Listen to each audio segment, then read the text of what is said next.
It's something inside that they feel. Okay, தொடர்ந்து பேசலாம் doctor. ஒரு நேயர். ஹலோ டாக்டர், வணக்கம். மேடம் வணக்கம் மேடம். வணக்கம்மா, எங்க இருந்து பேசுறீங்க? மேடம் நான் சேலத்துல இருந்து பேசுறேன் மேடம். என்ன சந்தேகம் கேளுங்கம்மா டாக்டர் கிட்ட. மேடம் என்னோட பொண்ணுக்கு வந்து 33 வயசு ஆகுது மேடம். ஓகே. தற்சமயம் டாக்டர் வணக்கம் மேடம். வணக்கம் வணக்கம், சொல்லுங்க. என்னோட பொண்ணுக்கு 33 வயசு ஆகுது மேடம். தற்சமயமா இப்ப ஒரு 1 இயரா வந்து நீங்க சொன்ன மாதிரி இப்ப நான் இதை பாத்துக்கிட்டு தான் மேடம் நிகழ்ச்சி இருக்கேன். ஓகே. இடது பக்கம் வந்து ஹார்ட் சைடுல வந்து சில சமயம் வந்து குத்துற மாதிரி இருக்கு அப்படின்னு சொல்றாங்க. அது நாங்க வந்து இசிஜி போட்டதுக்கு வந்து நீங்க நான்வெஜ் எல்லாம் எடுத்துக்க கூடாதுமா, காரம் அதிகமா சாப்பிடக்கூடாது. ஓகே. அப்படின்னு சொல்லி டாக்டர் சொல்லிட்டாங்க. நீங்க வந்து ஃப்ரூட்ஸ் எல்லாம் எடுத்துக்கோங்க அப்படின்னு சொல்லிருக்காங்க மேடம். அதான் இது குத்துற மாதிரி வலிங்கிறது வந்து யூஸ்வலா ஹார்ட் சம்பந்தப்பட்டதா நம்ம சொல்ல மாட்டோம்.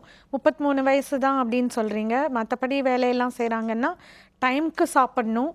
அசிடிட்டி கேஸ்னால கூட அந்த மாதிரி வலி இருக்கலாம். அதுக்கு தான் அந்த டாக்டர் வந்து நிறையா இந்த நான் வெஜிடேரியன் ஃபுட்டு காரமெல்லாம் சாப்பிடாதீங்கன்னு சொல்லியிருக்காரு. மெயினாக அவங்களுடைய சாப்பாட்டு முறைகளை கொஞ்சம் கட்டுப்படுத்திட்டாங்க, டைமுக்கு சாப்பிட்றாங்க, பட்னியாக இல்லைன்னாக்க இந்த வலியெல்லாம் போயிடும். அதையும் மீறி ஒரு டவுட் இருக்குது அப்படின்னா ட்ரெட்மில் மாதிரி டெஸ்ட் பண்ணி நீங்கள் பார்க்கலாம். நடக்க வச்சு இசிஜி எடுத்து இருதய சம்மந்தப்பட்ட வலியாங்கிறத தெரிஞ்சுக்கலாம். நன்றிம்மா டாக்டர். மற்ற நேயர். ஹலோ டாக்டர், வணக்கம். ஹலோ, வணக்கம் சார். திருவள்ளூர்ல சரஸ்வதி பேசுறேங்க. என்ன சந்தேகம் கேளுங்க. அடிக்கடிக்கு டிவி பார்த்துட்டு இருக்கும் போதும் எனக்கு திடீர்னு பீட் அதிகமாயிடுது. வலது கை வந்து வேர்த்து போகுது, வலது கை வலி இருக்கு. பேக்ல முதுகு ஒரு சைடு ஃபுல்லாவே வலிக்குது. அது சும்மா இருக்கும்போது வருதா நடக்கும்போது வருதா உங்களுக்கு? சும்மா உட்கார்ந்து இருக்கும்போதும் வருது, பட் வெளில நடந்து போகும்போது வருது. டென்ஷன் ஆனா வருதுங்க. உங்களுக்கு வயசு எவ்வளோ இப்போ?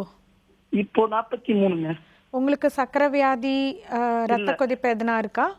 ரத்த கொதிப்பு மட்டும் இருக்கு. ஓகே. அதுக்கான மருந்தெல்லாம் சாப்பிட்டுட்டு இருக்கீங்களா? இல்ல, சாப்பிடுறது இல்ல. நான் ஹோமியோபதியில சொட்டு மருந்து சாப்பிடுறேன். வேற எதுவுமே எடுத்துக்கிறது இல்ல, மாத்திரை எடுத்துக்கிறது இல்ல. நீங்க 40 இயர்ஸ்க்கு மேல ஆயிட்டதுனால ஒரு வாட்டி ட்ரெட்மில் டெஸ்ட் பண்ணி பார்த்துக்கோங்க. இருதய துடிப்பு எப்படி இருக்குன்னு தெரியும், பிபி ஏறுதா என்னங்கிறது தெரியும், இருதயத்துல எதனா பிரச்சனை வரத்துக்கு வாய்ப்பு இருக்காங்கிறதும் அதுல தெரியும். ஒரு வாட்டியாவது அதை செக் பண்ணி பார்த்துக்கோங்க. நடக்க வச்சு இசிஜி. நன்றி சார். டாக்டர், இப்போ இந்த வலிகள் சொல்லும் பொழுது நீங்கள் மாட்ரேட் அண்ட் கொஞ்சம் சிவியர் அப்படின்லாம் சொன்னீங்க. இதை வந்து எதை வச்சு நீங்கள் பிரிக்கிறீங்க டாக்டர்? இது மாட்ரேட் தான், இது சிவியர் அப்படின்னு? வலி அப்படிங்கிறது வந்து பேஷண்ட் ஃபீல் பண்ணுறது. சில பேர் பொறுத்துக்குவாங்க, சில பேர் பொறுத்துக்க மாட்டாங்க, சின்ன வலி கூட. பட் ஒரு மாதிரி ரொம்ப டிஸ்ட்ரெஸ்ல வர வலி வந்து பேஷண்ட் பொறுத்த மட்டும் அது ரொம்ப சிவியர் பெயின். நம்ம வந்து பெயினை வந்து நாங்கள் சிவியரிட்டி மாடரேட் அப்படின்னு நம்மளால கிரேட் பண்ண முடியாது. பேஷண்ட் சொல்லறத வச்சு தான் நம்ம கிரேட் பண்ணுறோம். நான் வந்து அந்த வேல்வ் இது வந்து அந்த லீக்கெல்லாம் வந்து நம்ம அதெல்லாம் கிரேட் பண்ண முடியும். நம்மளுடைய ரிப்போர்ட்ஸில் வச்சுட்டு எது சிவியர், எது மைல்டு, எது மாடரேட்னு கிரேட் பண்ண முடியும். சிவியராக போகிற அளவுக்கு வரும்போது நம்ம இன்டர்வீன் பண்ணியே ஆகணும். மருந்து மூலமாவோ இல்லை வேற ஏதாவது ட்ரீட்மெண்ட் முறைகளோ நம்ம பேஷண்ட் கட்டாயம் கொடுக்க வேண்டியது. எப்படி இருக்கும் டாக்டர் நீங்க ட்ரீட் பண்ற அந்த ஸ்டேஜ்? சிவியரா இருந்ததுன்னா நீங்க மருந்து மாத்திரைகள் எடுக்கணும். இது வந்து விதவிதமான ஹார்ட் ப்ராப்ளம்ஸ் இருக்கு. இப்போ சிவியரா இப்போ ஹார்ட் அட்டாக் அப்படின்ற மாதிரி எடுத்தோம்னாக்கா அதெல்லாம் வந்து இன்டென்சிவ் கேர் கொடுக்குற மாதிரி, இமீடியட்டா எதனாவது செய்யற மாதிரி. இந்த மாதிரி வேல்வ் ப்ராப்ளம்லாம் இருக்கு, சிவியர் கிரேட்ல இருக்குன்னா பேஷண்ட்டோட சிம்டம்ஸ் அர்ஜென்ட்டா ஹாஸ்பிட்டலைசேஷன் தேவையில்லைன்னா நம்ம பேஷண்ட் ஃபேமிலி கூட டிஸ்கஸ் பண்ணி அந்த வேல்வுக்கு நீங்கள் சரிப்படுத்திக்கணும். இந்த மாதிரி operation mostly it will be operations. இப்போல்லாம் வந்து நமக்கு ஆப்ரேஷன் இல்லாமல் சுருங்கி இருக்குன்னாக்கா நம்ம பலூன் மாதிரிலாம் போட்டு ஓப்பன் பண்ண முடியும் வேல்வை. லீக் ஆகிறதுக்கெல்லாம் வந்து இப்போல்லாம் மோஸ்ட்லி வந்து we have replacements or repairs of the valve, சர்ஜிக்கலாக ஏதாவது பண்ணதுக்கு. அதை நாங்கள் டைமிங் வந்துடுச்சு நீங்கள் பண்ணிக்கணும். மைல்டாக இருக்கும்போது ஒன்றும் பண்ண வேண்டிய அவசியம் இல்லை, ஃபாலோ அப்பில் தான் இருக்கணும். வருஷத்துக்கு ஒரு தரம் 2 இயர்ஸ்க்கு ஒரு தரம் ஃபாலோ பண்ணுங்கன்னு சொல்லுவோம்.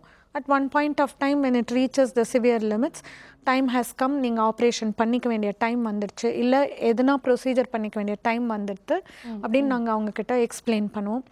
அந்த டீட்டெயில்ஸ் ஆஃப் ரிஸ்க்ஸ் பெனிஃபிட்ஸ் பண்ணாமல் இருக்கிறதுல என்ன பண்ணதில் இருக்குன்னு பேஷண்ட் ஃபேமிலி கிட்ட டிஸ்கஸ் பண்ணி we will tell them that you have to have this procedure to be normal. அதுக்கப்புறமா லைஃப் தொடர்ந்து பேசலாம் மேம். ஒரு நேயர். ஹலோ டாக்டர், வணக்கம். வணக்கம் மேடம், நாங்கள் மன்னார்குடியிலேருந்து பேசுகிறோம். என்ன சந்தேகமா கேளுங்க டாக்டர் கிட்ட.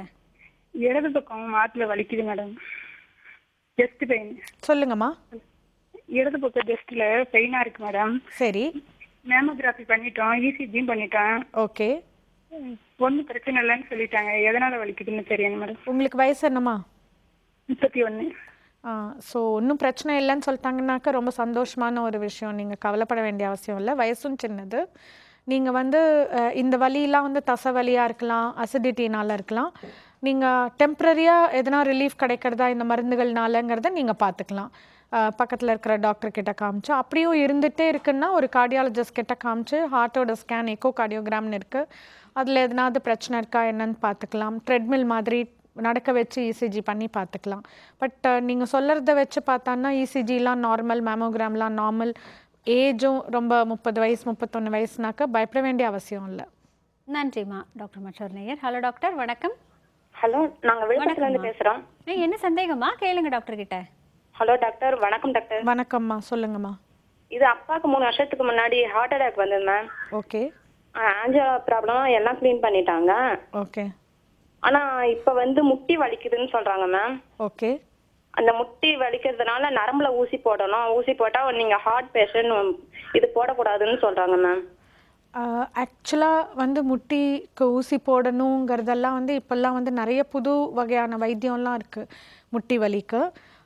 இப்போ அதுதான் ட்ரீட்மெண்ட் அப்படின்னாக்கா நீங்கள் உங்கள் கார்டியாலஜிஸ்ட் கிட்ட பேசிட்டு அவங்களுடைய ஒப்பீனியன் வாங்கிட்டு செஞ்சுக்கலாமா செஞ்சுக்க வேண்டாமாங்கிறத தாராளமாக நீங்கள் கேட்டுக்கலாம். போடவே கூடாதுன்னு எந்த ட்ரீட்மெண்ட்டும் பண்ணவே கூடாதுங்கிறது வந்து அப்படி எந்த டாக்டரும் வந்து சொல்லவும் மாட்டாங்க. பட் அதுக்கான ரிஸ்க் பெனிஃபிட்டை யோசிச்சுட்டு அதில் உங்களுக்கு பெனிஃபிட் கிடைக்க போகுதுன்னாக்கா என்ன மாதிரி ப்ரிகாஷன்ஸ் எடுக்கணுங்கிறத உங்கள் கார்டியாலஜிஸ்ட் சொல்லுவாங்க. ஸோ நீங்கள் அவங்களோட ஒப்பீனியன் வாங்கிக்கிட்டு அந்த ப்ரிகாஷன்ஸ் எடுத்துக்கிட்டு உங்கள் மூட்டு வலிக்கான வைத்தியம் தாராளமாக செஞ்சுக்கலாம் நீங்கள். நன்றிம்மா. டாக்டர் மற்றொரு நேயர். ஹலோ டாக்டர், வணக்கம். ஹலோ வணக்கம், எங்கேருந்து பேசுகிறீங்க? மேடம், நாங்கள் திருவாரூர்ல இருந்து பேசுறோம் மேம். என்ன சந்தேகமா கேளுங்க டாக்டர் கிட்ட. மேடம், நான் ஒரு கீழே உட்காந்து சாப்பிட்டாவோ இல்ல ஏதாவது வேலை பார்த்தா அப்படியே நெஞ்சை வந்து அடைக்குது மேம். ஓகேம்மா. அது எதனால மேம் அது மாதிரி? உங்களுக்கு எவ்வளோ வயசுமா? எனக்கு 32 வயசு ஆகுது மேம். நீங்கள் கொஞ்சம் குண்டா இருப்பீங்களா? குண்டா இருப்பேன் மேம். முதல்ல எடையை கம்மி பண்ணுங்கம்மா. அதுக்கப்புறமா நீங்கள் ஒரு வாட்டி டாக்டர் கிட்ட காமிச்சு இசிஜி மாதிரி எதனா ஒரு செக்கப்பும் பண்ணிக்கலாம் நீங்கள். ஓகே. நன்றிம்மா. டாக்டர் மற்றொரு நேயர். ஹலோ டாக்டர், வணக்கம். ஹலோ. வணக்கம்மா, எங்கேருந்து பேசுகிறீங்க? திருப்பூர்ல இருந்து பேசுறேங்க மேடம். என்ன சந்தேகமா கேளுங்க. டாக்டர் சொல்லுங்கம்மா. எங்க ஹஸ்பண்டுக்கு ஹார்ட் ப்ராப்ளம் 3 வருஷமா இருக்குதுங்க. ஓகே. ஹார்ட் பீட் அப்பப்போ அதிகமாகுதுங்க, கம்மியாகுதுங்க. ஓகே. மாத்திரை எடுத்துட்டு தான் இருக்கிறாரு 3 வருஷமா. அதனால ஹார்ட் பீட் அதிகம் அப்பப்போ ஆயிட்டே இருக்குதுங்க, தலை சுத்தல் வருதுங்க. டாக்டருங்க வந்து என்னென்ன செக்அப் பண்ணியிருக்காங்கம்மா? இருதய நோயினா என்ன மாதிரி நோயின்னு சொல்லியிருக்காங்க? வால்வ் பிரச்சனை, அடைப்பு இருக்குதுன்னு சொல்லிடுறாங்க மேடம். ஆஞ்சியோகிராம் பண்ணாங்களா? ஏஞ்சியோகிராம் முதல் பண்ணினாங்க, பண்ணி பார்த்துட்டு ஏஞ்சியோபிளாஸ்டி பண்ணலான்னு சொல்லிட்டு பண்ணினாங்க. ஓகே. 2 தடவை பண்ணியும் அந்த 2 தடவை ஃபெயிலியர் ஆயிடுச்சுங்க மேடம். ஓகே. நீங்கள் வந்து ஆக்சுவலாக அந்த பழைய ரிப்போர்ட்ஸு எல்லாத்தையும் வச்சுட்டு ஒரு இன்னொன்று ஒப்பீனியன் வாங்கிக்கோங்க கார்டியாலஜிஸ்ட் கிட்ட. என்ன மாதிரி பிரச்சனை என்னங்கிறத அசஸ் பண்ணுறதுக்கு. அது ஃபெயில் ஆனதுனால கூட இன்னும் ரத்த ஓட்டம் கம்மியாகவே இருந்ததுன்னா அவருக்கு இந்த மாதிரி படப்படப்பெல்லாம் இருக்கலாம். மருந்து டோஸ்லாம் அட்ஜஸ்ட் பண்ண வேண்டியிருக்கும்மா உங்களுக்கு. நன்றிம்மா. டாக்டர் மற்றொரு நேயர். ஹலோ டாக்டர், வணக்கம். ஹலோ, வணக்கம்மா. திருப்பூர்ல இருந்து பேசுறாங்க. என்ன சந்தேகமா கேளுங்க டாக்டர் கிட்ட. மேடம், எனக்கு பாய் பேபி பிறந்து 52 டேஸ் ஆயிருக்குங்க மேடம். ஓகே. பிறந்தப்ப வந்து பேஷண்ட்டுக்கு என்னோட பேபிக்கு வந்து மர்மர் இருக்கு அப்படின்னு சொல்லிட்டு பீடியாட்ரிக் டாக்டர் சொன்னாங்க. இந்த மர்மர் வந்து ஒரு 2-3 டேஸ் வந்து நீங்க கழிச்சு செக் பண்ணி பார்க்கலாம், இருந்துச்சுன்னா ட்ரீட்மெண்ட் எடுக்கணும் அப்படின்னு சொன்னாங்க. அப்புறம் மறுபடியும் 4 டேஸ் கழிச்சு செக் பண்ணி பார்த்தாங்கன்னா மர்மர்லாம் எதுவும் கிடையாது, நார்மலா இருக்கு அப்படின்னு சொன்னாங்க மேடம். ஓகே.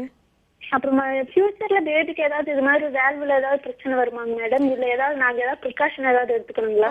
ஒன்றும் இல்லைம்மா, அது நார்மலாக ஆயிடுத்து அப்படின்னு பீடியாட்ரிஷியன் சொல்லிட்டாங்கன்னா கவலைப்படுறதுக்கு ஒன்றும் இல்லை. பட் இருந்தும் ஒரு குழந்தைக்கு 6 மாதம் இருக்கும்போது ஒரு வாட்டியும் 1 வயசு இருக்கும்போது ஒரு வாட்டியும் அந்த எக்கோ கார்டியோகிராம் ரீசெக் பண்ணி பார்த்துக்கோங்க எல்லாமே நார்மலாக இருக்கா அப்படின்னு சொல்லிட்டு. அவ்வளோதான்.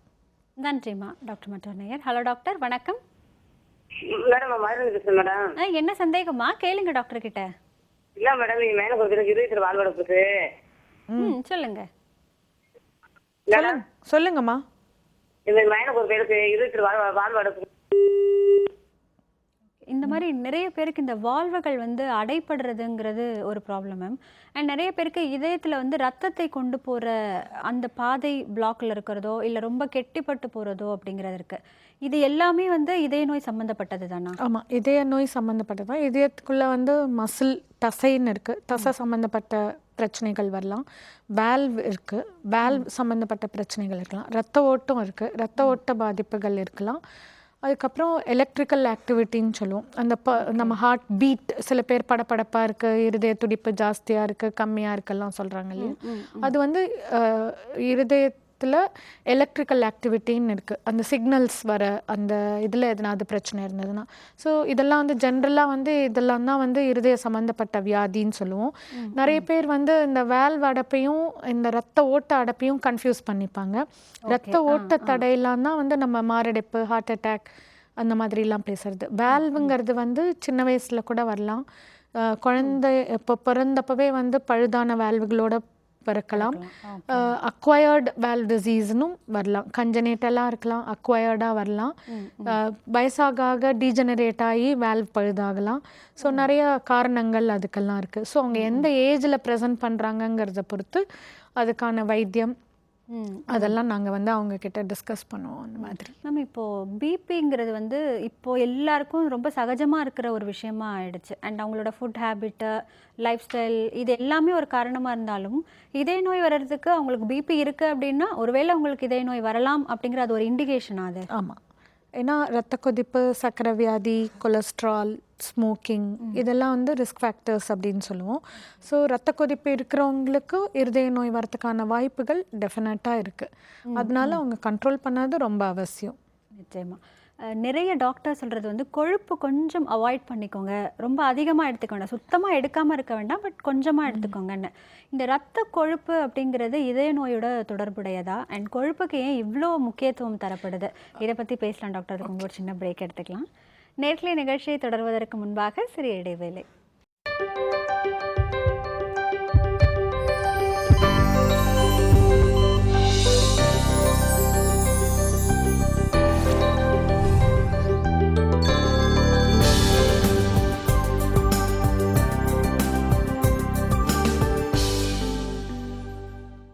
இது சிம்ஸ் ஹாஸ்பிட்டல் வடபழனி வழங்கும் ஹலோ டாக்டர். டாக்டர், இந்த ரத்தத்தில் இருக்கக்கூடிய இந்த கொழுப்பு ஒரு மிகப்பெரிய பிரச்சனையாக சொல்லப்படுது. அது இதய நோய்க்கு எந்த விதத்தில் தொடர்புடையது? அப்படி கொழுப்பு தான் ஆக்சுவலாக ரத்த குழாயிலெல்லாம் வந்து டெபாசிட் ஆகி பிளாக் கொடுக்கறது, மாரடைப்பு வரத்துக்கான ஒரு முக்கிய காரணம். அது வந்து கொழுப்புங்கிறது வந்து நம்ம சாப்பிட்ற சாப்பாட்டுனாலேயும் இருக்கலாம். சில பேர் நான் நார்மலாக தான் இருக்கேன், நல்லா நடக்கிறேன், நான் ஸ்ட்ரிக்டாக இருக்கேன் டயட்லன்னா கூட ஃபெமிலியலாக அந்த கொலஸ்ட்ரால் மெட்டபாலிசம் வந்து நம்ம உடம்புல வந்து சரியில்லாமல் இருக்கலாம். அவங்களுக்கும் இந்த மாதிரி கொலஸ்ட்ரால் டெபாசிட்ஸ் அப்படின்றது வரும். ஸ்ட்ரெஸ்லலாம் வந்து இந்த பேட் கொலஸ்ட்ரால்ங்கிறது வந்து நிறையா டெபாசிட் ஆகிறதுக்கு சான்ஸ் இருக்குது. அதனால தான் வந்து ஸ்ட்ரெஸ் அவாய்ட் பண்ணுங்க அப்படின்னு சொல்கிறோம். So rest is important, physical as well as mental rest. Plus நம்ம சாப்பிட்ற இதில் இந்த மாதிரி ரொம்ப ஜங்க் ஃபுட்டு, நம்ம திருப்பி அந்த எண்ணெயை கொதிக்க வச்சுட்டு பண்ணலாம் வந்து பேட் கொலஸ்ட்ரால்ஸ் ஜாஸ்தி இருக்கும். ஸோ அதனால தான் வந்து ஏன்னா கொலஸ்ட்ரால் தான் டெபாசிட் ஆகுது ரத்த குழாயில். அது டெபாசிட் ஆகி அது பிரேக் ஆனதுக்கப்புறம் தான் பிளட் கிளாட்டுங்கிறது அதை அடைக்கிறதுங்கிறது வந்து அந்த process of how heart attack டெவலப்ஸ்ன்னுட்டு. அதனால் நாங்கள் கொழுப்புக்கு வந்து ரொம்ப முக்கியத்துவம் கொடுக்கறது அதுதான் காரணம். ஏன்னா இட் கேன் கில், பிளாக் ஆயிடுதுனாக்கா it can kill a patient. தொடர்ந்து பேசலாம் மேம். ஒரு நேயர். ஹலோ டாக்டர், வணக்கம். ஹலோ வணக்கம்மா, எங்கேருந்து பேசுகிறீங்க? ஹலோ, நாங்கள் எங்கள் சென்னையிலேருந்து பேசுகிறோம். என்ன சந்தேகமா கேளுங்க. மேடம், எனக்கு 25 ஏஜ் ஆகுது. எனக்கு 4 months முன்னாடி சிசேரியன் ஆச்சு. எனக்கு அதுக்கு முன்னாடியே பால்பிட்டேஷன் இருந்தது. இப்போ எனக்கு ஆப்ரேஷன் டைம்ல வந்து பால்பிட்டேஷன் ரொம்ப ஜாஸ்தியாகி கார்டியாலஜிஸ்ட் வந்து செக் பண்ணாங்க. இப்போ ஒரு 6 monthsக்கு வந்து பீட்டோலாக் டேப்லெட் எடுக்க சொல்லியிருக்காங்க. எனக்கு அதை எடுத்துக்கிட்டு இப்போ பால்பிட்டேஷன் இருந்துட்டு இருக்கு. இப்போ ஒரு டேப்லெட்டா அதை போட சொல்றாங்க. இப்போ 6 months கழிச்சு வேற எதனா ட்ரீட்மெண்ட் பண்ண வேணும்னா ஆஞ்சியோகிராம் எதனா பண்ணிக்கலாம் அப்படின்னு சொல்றாங்க. ஸோ இப்போ என்ன அதுக்கு 1 டேப்லெட்டா கண்டினியூ பண்ணலாமா? அதனால ஒன்றும் ப்ராப்ளம் இல்லையா? ப்ராப்ளம் எதுவும் இருக்காது. அந்த மாத்திரையை ஏன்னா உங்களுக்கு இன்னும் பால்பிட்டேஷன்ஸ் இருக்குங்கிறதுனால அந்த மருந்தை கண்டினியூ பண்ணுறது நல்லது. அதையும் மீறி இருந்துகிட்டே இருக்குன்னாக்கா அதுக்கான காரணம் என்னங்கிறத தெரியறதுக்காக ஃபர்தர் டெஸ்டிங் பண்ணிக்கலாம். எலக்ட்ரோஃபிசியலாஜிக்கல் டெஸ்டிங்னு இருக்குது. ஏன் படப்படப்பு வருது அப்படிங்கிறது அது ஆஞ்சியோகிராம் மாதிரியான ஒரு டெஸ்ட்டு. உள்ளுக்குள்ளே கெத்திட்டர்ஸ் போட்டு எங்கேருந்து இர்ரெகுலர் பீட்ஸ் இது மாதிரி எதாவது வருதான்னு பார்க்குறதுக்கு தாராளமாக நீங்கள் அது பண்ணிக்கலாம். நன்றிம்மா. டாக்டர் மற்றொரு நேயர். ஹலோ டாக்டர், வணக்கம். ஹலோ, வணக்கம் மேடம். வணக்கம்மா. நான் திருவாரூர்லேருந்து பேசுகிறேம்மா. என்ன சந்தேகமா கேளுங்க. சின்ன வயசுலேருந்து எனக்கு ஹார்ட் ப்ராப்ளம் இருக்குன்னு சொல்லிட்டு டாக்டர்கிட்ட காமிச்சு இசிஜிலாம் எடுத்து பார்த்தோம். அப்போ அங்கே டாக்டர்ஸ் கொடுத்தது வந்து டேப்லெட் குளோபிடாப்பு, பீட்டாலாக்கு, ஐசோசார்பிட்டேட்டு, ஆஸ்பிரின் இதெல்லாம் கொடுத்தாங்க. டிஸ்பிரின் இதெல்லாம் கொடுத்துருந்தாங்க. அப்புறம் பெனிடோர் 12 lakhs வந்து இன்ஜெக்ஷனாக போட்டுட்டு இருந்தோம். டேப்லெட்லாம் சாப்பிட்டுட்டு இருந்தோம். இப்போ அதுக்கப்புறம் அந்த ஒரு 10 வருஷமா அதெல்லாம் எல்லாத்தையும் நிப்பாட்டிட்டோம். நம்ம திரும்பவும் லெஃப்ட் சைடில் வந்து பெயின் இருக்கு. முன்னாடி அப்படியே ஹார்ட் லெஃப்ட் சைடு ரொம்ப பெயின் பயங்கரமான பெயின் வரும். திடீர்னு பார்த்தா துடிக்கிறதே கம்மியான மாதிரி ஒரு மாதிரி இரிட்டேஷன் வந்துடும். டக்குன்னு துடிக்கிறது இந்த மாதிரி இருக்கும். ஆனால் கண்ணு இருட்டிட்டு வந்துடுது மேடம். அது இப்போ மறுபடியும் செக் பண்ணி பார்க்கணுங்களா இல்லை என்ன? கட்டாயம் செக் பண்ணி பார்க்கணுமா. நீங்கள் வந்து இசிஜி, எக்கோகார்டியோகிராம் அதெல்லாம் பண்ணி பார்த்துக்கங்க. அதில் எதனாவது வித்தியாசம் இருக்குது அப்படின்னு சொன்னாங்கனாக்கா நம்ம திருப்பி மறுபடியும் என்ன மாதிரி வைத்தியம், என்ன மாதிரி மெடிசின்ஸ் உங்களுக்கு கொடுக்கணுங்கிறத நம்ம டிசைட் பண்ணலாம். நிச்சயம். நன்றிம்மா. டாக்டர் மற்றொரு நேயர். ஹலோ டாக்டர், வணக்கம். வணக்கம்மா. வணக்கம்மா. எங்கிருந்து பேசுறீங்க? தூத்துக்குடியிலிருந்து பேசுறேம்மா. நல்லதுமா. என்ன சந்தேகம் கேளுங்க டாக்டர் கிட்ட. எனக்கு வயசு 59மா. ஓகே. எடை வந்து 61 கிலோ இருக்கிறேன். ஓகே. எனக்கு ரத்தத்துல கொலஸ்ட்ரால் அதிகமா இருக்குதான், 200க்கு மேல. ஓகே. எல்டிஎல் கொழுப்பும் 200க்கு மேல இருக்குதான். 6 மாசம் ட்ரீட்மெண்ட் எடுத்துக்கேன், குறையவே இல்லையே, என்ன செய்யலாமா? நடக்கும்போது நெஞ்சு படபடன்னு வருது, கொஞ்சம் தூரம் நடக்க முடியல. நீங்கள் வந்து கட்டாயம் மாத்திரை டோஸ்லாம் ஜாஸ்தி பண்ணணும். அது மாத்திரை மட்டும் எடுத்தால் பத்தாது. நீங்கள் டயட்டில் ரொம்ப ஸ்ட்ரிக்டாக இருக்கணும். எண்ணெய் பதார்த்தங்கள்லாம் சாப்பிடக்கூடாது. இந்த மாதிரி மாம்சம் சாப்பிடுவீங்கன்னாக்கா மாம்சம் எடுக்கக்கூடாது. வறுத்த பொருள் எதுவுமே சாப்பிடக்கூடாது. நிறைய வெஜிடபிள்ஸ் எடுக்கணும். இது மட்டும் பத்தாது, நீங்கள் தினைக்கும் நடக்கணும். இது எல்லாமே சேர்ந்து தான் உங்களால் கொலஸ்ட்ராலை கம்மி பண்ண வைக்க முடியும். படப்படப்பு இருக்குது, இந்த எல்டிஎல் மாதிரி கொலஸ்ட்ரால்லாம் ரொம்ப ஜாஸ்தி இருக்குது அப்படின்னாக்கா நீங்கள் கட்டாயம் ஒரு கார்டியாலஜிஸ்ட்டை பார்த்து இசிஜி எடுக்கணும். எக்கோ கார்டியோகிராம், ட்ரெட்மில் மாதிரி டெஸ்ட் பண்ணி பார்க்கணும். ஏன்னா இருதயத்தில் எதனாவது பிரச்சனை இருக்கா என்னன்னு தெரிஞ்சுக்கிறதுக்கு. பட் ஃபஸ்ட்டு இதில் வந்து நீங்கள் கொலஸ்ட்ராலை கட்டாயம் நல்ல கண்ட்ரோலில் கொண்டு வரணும். டயட், எக்ஸசைஸ், மெடிசின்ஸ்னால. நன்றிம்மா. டாக்டர் மற்றொரு நேயர். ஹலோ டாக்டர், வணக்கம். வணக்கம் மேடம், திருவண்ணாமலையிலேருந்து பேசுகிறேன் மேடம். என்ன சந்தேகம் சார் சொல்லுங்க. மேடம், எங்கள் அம்மாவுக்கு வந்து ஒரு 3 months ஒரு நெஞ்சு வலின்ட்டு ஹாஸ்பிட்டல் இங்கே செக் பண்ணாங்க திருவண்ணாமலை. ஓகே. சென்னையிலேருந்து டாக்டர் வந்து இங்கே மந்த்லி ஒன்ஸ் செக் பண்ணுறாங்க. ஓகே. எங்கள் அம்மாவுக்கு ஆல்ரெடி வந்து தைராய்டு ப்ராப்ளம் இருக்குது, சுகரும் இருக்குது. அவங்களுக்கு பார்த்தீங்கன்னா இப்போ ஸ்கேன் எடுத்து பார்த்தா அந்த ஹார்ட்டில் வந்து 10% கொழுப்பு அடைச்சிருக்கு அப்படின்றாங்க. அது வந்து எல்லோயிஷா காமிச்சாங்க. எந்தெந்த இடம் வந்து கொழுப்பா இருக்கோ அந்த இடம் வந்து எல்லோயிஷா காமிச்சாங்க. இது வந்து ட்ரிப்ஸ் மூலியமாவே கரைச்சிடலாம் அப்படின்ற மாதிரி சொன்னாங்க. இது வந்து பாசிபிளா? இது எங்களால நம்ப முடியல, அதனால தான் கேட்கலான்ட்டு. என்னாலையும் நம்ப முடியல என்ன மாதிரி சொல்றீங்கன்னு சொல்லிட்டு. பட் 10% வந்து கொழுப்பு அடைச்சு அந்த எங்கெங்க கொழுப்பு இருக்கோ அங்க வந்து எல்லோயிஷா காமிச்சாங்க மேடம். அது அதுதான் எனக்கு இது பாசிபிளா இல்லையான்னு கேட்கலான்ட்டு. இல்லை, அது என்ன டெஸ்ட் பண்ணாங்கன்னு என்னால் புரிஞ்சுக்க முடியல. பட் கட்டாயம் வந்து உங்கள் அம்மாவுக்கு வந்து எக்கோகார்டியோகிராம் பண்ணி பம்பிங் பார்த்துட்டு நீங்கள் வந்து ஆஞ்சியோகிராம் பண்ணி வைக்கிறது நல்லது. நன்றி சார். டாக்டர், இப்போ இந்த ஃபர்டிலிட்டி அப்படின்னு வரும்பொழுது எவ்வளோ ட்ரீட்மெண்ட் எடுத்தாலும் அன்எக்ஸ்பிளைன்ட் அப்படின்னு சொல்கிறது ஒரு கேட்டகரி. அந்த மாதிரி இதய நோய் பொறுத்த வரைக்கும் அந்த மாதிரி அன்எக்ஸ்பிளைன்ட் அப்படிங்கிறது ஏதாவது இருக்கா? எல்லா டெஸ்ட்டும் எடுத்து என்ன நோய்ங்கிறதே கண்டுபிடிக்க முடியாமல் இருக்குங்கிற மாதிரி.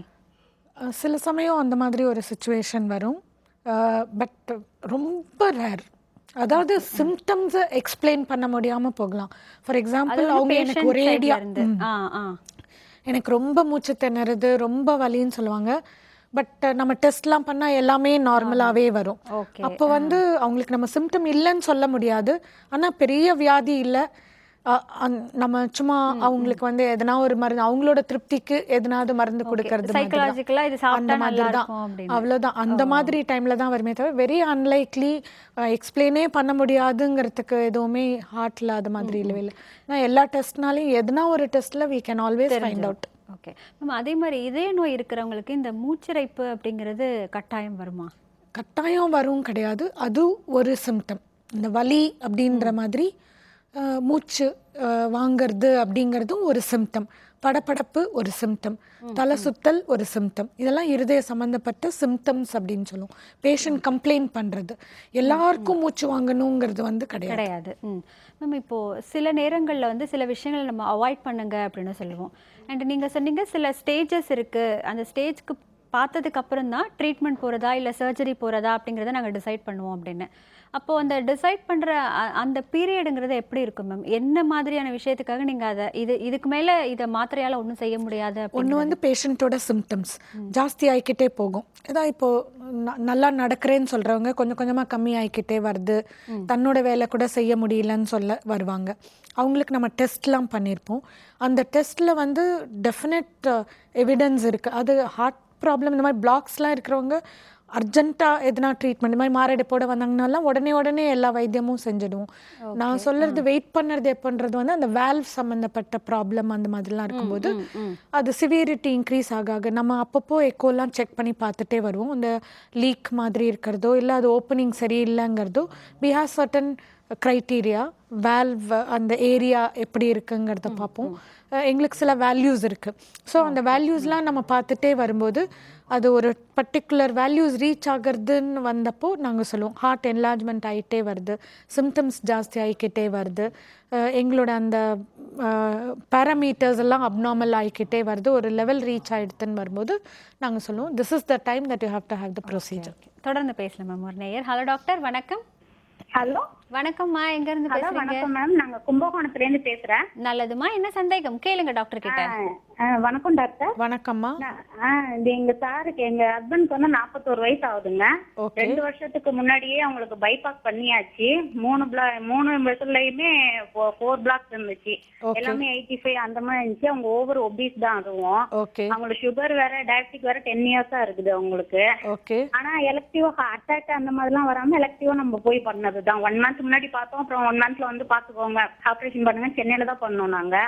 திரும்பவும் இப்போ வந்து அந்த மெயின் வெசல்ல உள்ள அந்த இது ரைட் சைடு ஷோல்டர்ல இருந்து ஒரு காண்டில் எடுத்து போட்டிருக்காங்க. அதுல அடப்பெல்லாம் அவ்வளவா வராது அப்படிலாம் சொல்றாங்க. இருந்தாலும் 41 வயசுங்களுக்குள்ள நம்மளுக்கு கொஞ்சம் சம்பாதிக்கிற இது அப்படிங்கக்குள்ள அவங்க திரும்பவும் நல்லா வேலை செய்யலாமா பழையபடி? அவங்க இப்போ உடம்பு குறைக்கிறதுக்காக ட்ரீட்மெண்ட் எடுத்துட்டு இது கொஞ்சம் ட்ரை பண்ணிட்டு இருக்காங்க. அவங்களால எக்ஸசைஸ் பண்ணவே முடியல. வாக்கிங் போனா குதிகால் வலி வருது ஓவர் ஒபீஸ்னால. அதனால ரொம்ப கஷ்டமாவும் படுறாங்க. கால்ல வேற வெயின் எடுத்ததுல வந்து கொஞ்சம் வந்து ஏதோ புரோட்டீன் லிக்விட் ஏதோ ஃபார்ம் ஆயிருக்குன்னு சொல்லி அது வேற அவங்களுக்கு ப்ராப்ளம் கொடுக்குது அடிக்கடி. திரும்பவும் அவங்களுக்கு வந்து அவங்க பழையபடி அவங்க ஆக்டிவா இருக்கலாமா, எல்லா வேலையும் செய்யலாமா, எந்தெந்த மாதிரி இருக்கணும், அதே மாதிரி ஸ்பெஷலா ஒரு டிப்ஸ் கொடுங்க. பைபாஸ் பண்ணவங்க இனிமே எப்படி நார்மல் லைஃப் வாழ்றது என்ன அப்படின்றதும் நீங்க கொஞ்சம் உங்களுக்கு சொல்லுங்க டாக்டர். அது ரொம்ப இதா இருக்கு, கவலையா வேற இருக்கு, பயமா இருக்கு. திரும்ப அவங்க வெளியூர் அனுப்புறது கொள்றது எல்லாத்துக்குமே கொஞ்சம் பயம் மனசுல இருந்துகிட்டே இருக்கு. அவங்க பைபாஸ் பண்ணிட்டாங்க, அதனால வந்து வாழ்க்கையில் எப்படி வேணாலும் இருக்கலாம், என்ன டயட் வேணாலும் சாப்பிடலாங்கிற மாதிரிலாம் கிடையாது. ரொம்ப ஸ்ட்ரிக்டாக டயட்டில் இருந்துகிட்டே இருக்கணும். நிறைய காய்கறிகள் எடுக்கணும், பழங்கள்லாம் எடுத்துக்கலாம். அவருக்கு சர்க்கரை வியாதி இருக்கிறதுனால ரொம்ப தித்திப்பான பழங்கள் வேணான்னு சொல்லுங்கள். டயட்டில் எப்போவுமே ஸ்ட்ரிக்டாக இருக்கணும், சுகரை கண்ட்ரோலில் வச்சுக்கணும். மாத்திரைங்களை எந்த காரணத்தை கொண்டும் நீங்களாக நிறுத்தக்கூடாது. நல்லா இருக்கும் அப்படின்னு சொல்லி நிறுத்தக்கூடாது. வாக்கிங் கட்டாயம் பண்ணி ஆகணும்.